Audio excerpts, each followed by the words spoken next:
Hi, my name is Amanda Hamilton, and on behalf of myself and everyone here at Yummy Arts, I want to wish you a very happy Mother's Day. Today I'm going to be showing you how to make a hat box cake, but in addition to that, we're also going to be doing some of the items you would find on a woman's vanity. So a perfume atomizer, an old-fashioned antique hand mirror, and even some jewelry. So let's get started and let me show you exactly what you're going to need. So first off, I have some white fondant. Now this happens to be Fondex, which is my preferred brand, but you absolutely don't have to use that. You can use whatever brand you prefer. I have some gum paste tools, a fondant extruder. I have some vegetable shortening and cornstarch, and this is of course just to make our fondant a little bit easier to work with. I have a large and a small rolling pin, a ruler. I have two different molds. I have what is a button mold that I received from Diane Grunberg at Avenue Sweet Choices in Michigan. And in addition, I also have this floral mold, also from the same shop in Michigan, Diane Grunberg. I have a paring knife, an X-Acto knife. We have our pattern pieces, which will of course be included with our demo. I have a bottle of clear vanilla. I have some Tylose Glue, which is essentially water with Tylose powder added to it until it's nice and kind of thick and sticky. I have a glass of water here with an eyedropper, and this is what we're going to be using today to make our dust paint.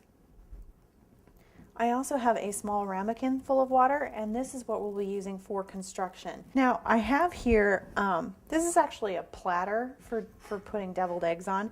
This is not actually a necessary thing. This is kind of fun because it's here and it's easy to work with, but basically what we're going to be using this for is a palette, like an artist palette. So if you have either an artist palette that's really clean, or even I think that a plain white plate works for this sort of project better than just about anything else. This is what we're going to be using just to mix our paints on, but like I said, you don't need it. You don't run out and buy one if you don't have one.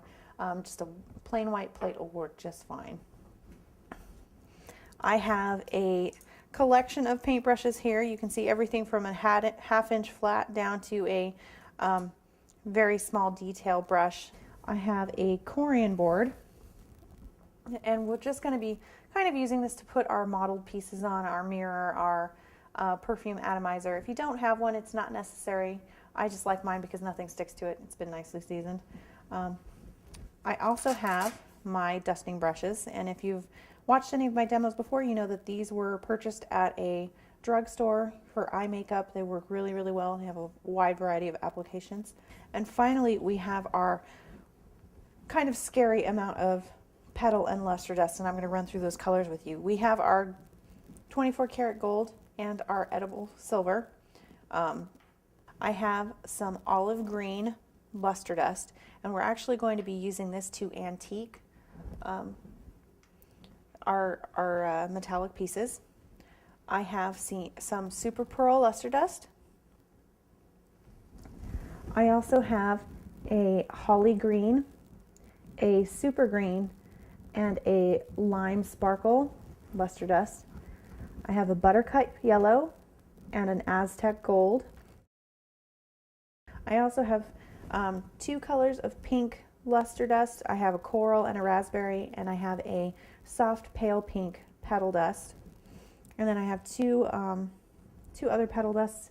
This is, I believe, like a lavender, and this is a periwinkle.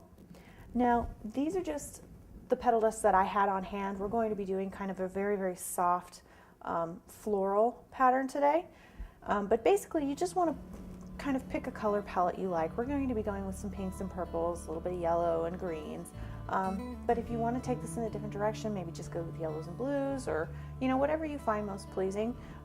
It's more about learning the technique today than the actual color palette. So now that you know everything that you're going to need, let's get started.